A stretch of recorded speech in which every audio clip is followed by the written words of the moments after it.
If you here's some of the stuff that I talk about here on the Ron and Fez show. I talk about my neighborhood. I have one of these New York neighborhoods that there's a coffee shop, and a lot of people like to stand out front, smoke, drink coffee, and argue about the state of the world, the state of New York, what should be happening, what shouldn't be happening. And one of the guys I like to talk about is Artie. He's a buddy of mine, 83 years old, a World War II veteran, real pro-right guy, Fox News guy, in the middle of a neighborhood that isn't Fox News based. So Artie's always the perfect person to get everything up and going. And so many times I've told him I walk down my street and just have him shouting in someone's face, "It's fair and balanced." That's what you're not getting. Fair and balanced. And Artie's great. He knows everything that's happened in the neighborhood, who's gaining weight, whatever. And the most amazing thing about Artie is he was born probably 3 blocks from where he lived now. And that's New York to him, that 3-block area. And once, I forget, the topic of Greenwich Village came up, and Artie starts to bitch about Greenwich Village and how they're commies down there, and, they read poetry. I'm like, Artie, what communists live in Greenwich Village? I found out he hasn't been there in 50 years. It's been 50 years since he's been to Greenwich Village. It's crazy. Not a mile from where he was standing, 50 years away. And one time, our friend Judy, who's an actor, was on the west side of town, and everybody when the cab came to pick up my chick to go over and see Judy do this experiment, all the people in the neighborhood are going, "Go with her, Artie, go see Judy." And he's like, "I couldn't go over there." And all the women went in and pushed him in the cab with my chick. He went over to the west side. Again, we're just talking half mile most, with his head out the window, looking around, not being able to believe how surreal. It's crazy over here. So 83 years old, that 83 years that he's been born and lived in the city, didn't know a lot about it, but has always been a real friend to us all in the neighborhood. The other day was the day of the marathon, as a matter of fact. He called, told my chick that he's not feeling well, could she help? And he had a stroke, and that night, heart attack on top of it, and he passed away last night. So we're going to all get together and do something for him tomorrow. But it's just amazing. I like to point out to people that some of the people that become like your friends, you had no intention of being your friend. You don't have anything in common with them, and they become the real characters and friends of your life, and they enrich your life in many, many ways. And I mean, he told me so many great old New York stories, so many great stories of being in the Navy and during World War II. And I mean, here's this kid who I told you was like a neighborhood guy, never leaving the neighborhood, found himself on the other side of the world in a war, and came back and just restarted his life, and he was just back in the neighborhood. But one of the cutest things about him is, my chick ran up to his apartment and saw that he was ill, but that he had a signed picture of Sean Hannity in his apartment, which is just, I mean, who does that? And it was just perfect. And she goes, "What is this, Artie?" And he's like, "Oh, Chris gave it to me. Do you want it?" And the other thing about him that was so great is that, and who knows how he loved disco music, and would constantly, he had like an old Walkman and would just sit and listen to disco out front. He loved disco, and the TV show China Beach for some reason. Would try to get a China Beach conversation going. He was a character, a real character.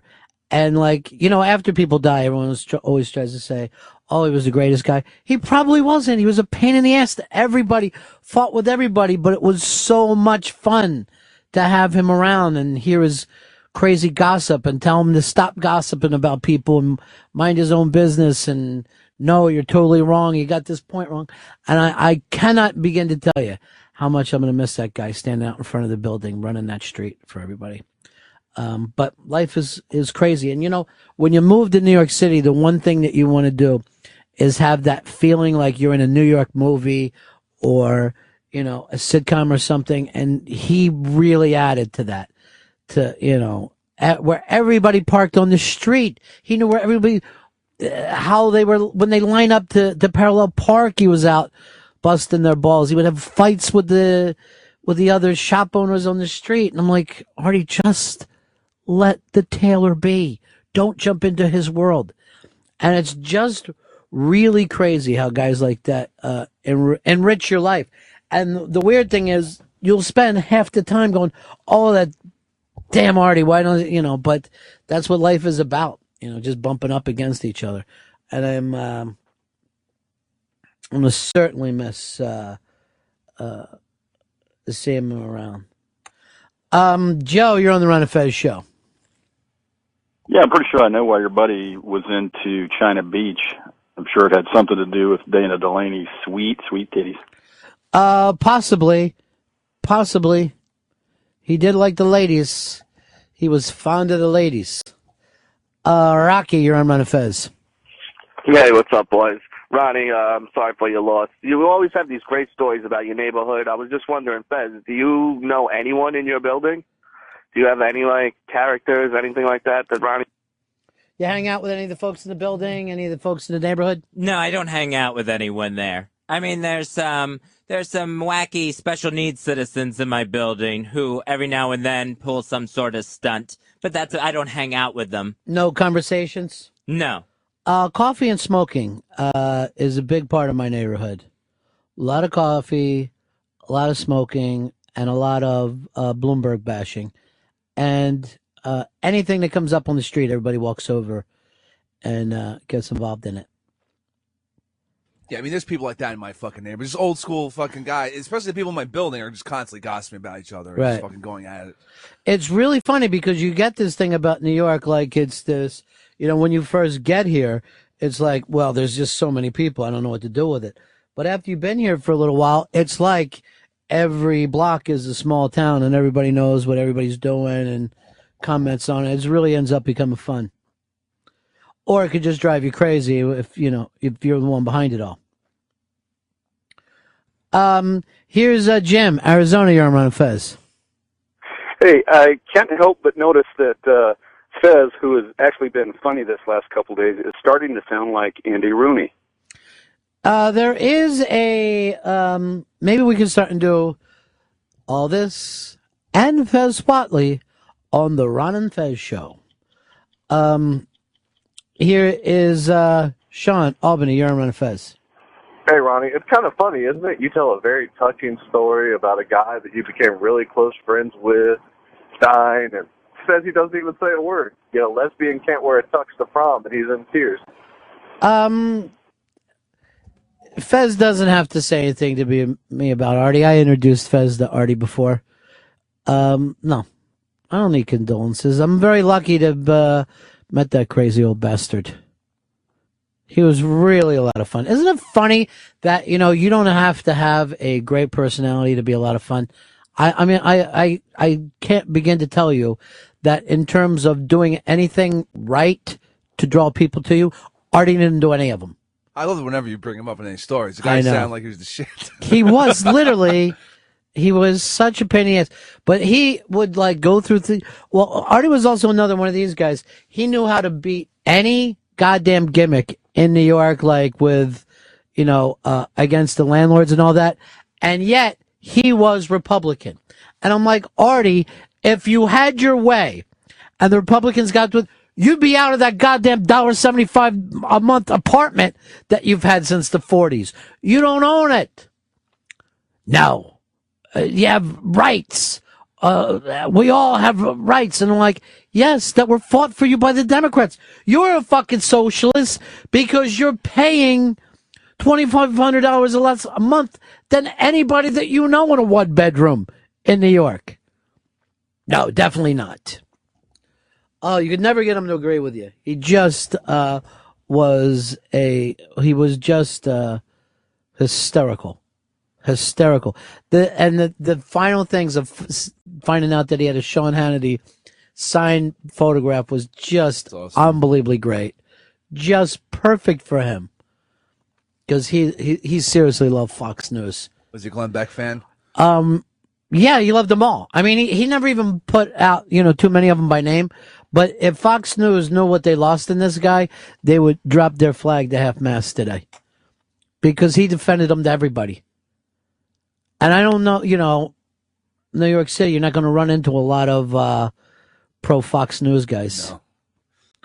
And he would just be like, because Obama's a socialist. And we're like, you were watching TV last night, weren't you?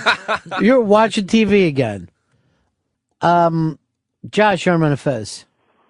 Hey, that Artie, is he the same Artie that calls into Hannity all the time, his radio show? I would have no idea about that.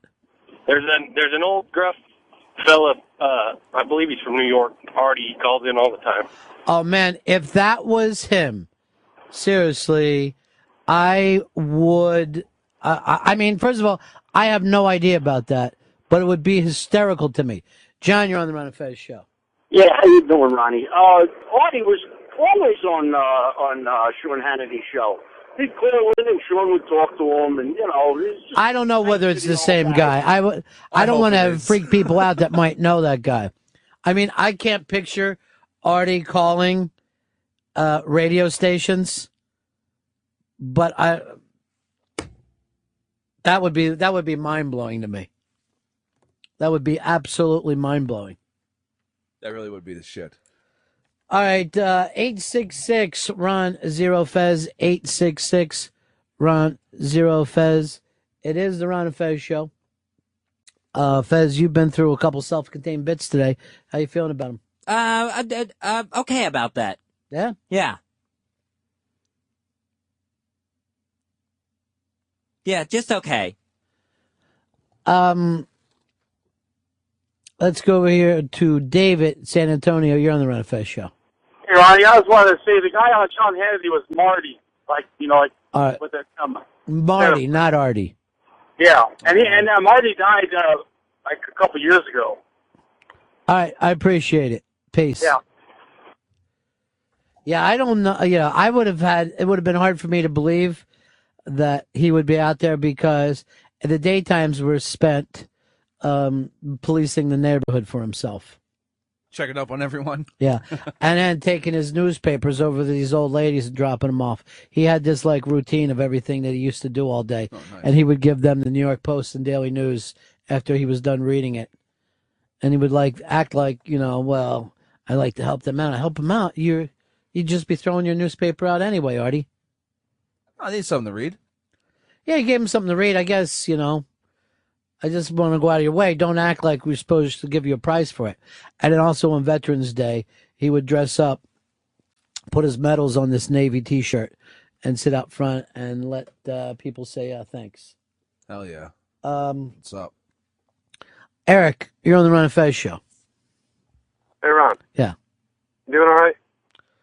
It's very sweet of you to say, Eric. I don't get a lot of those. Matter of fact, when I was talking about losing my good buddy Artie, and I don't want to point fingers, Fez went and did his laundry. GTL. Whatever. These things happen. Everybody's got their own interest. Sorry I shared one of mine.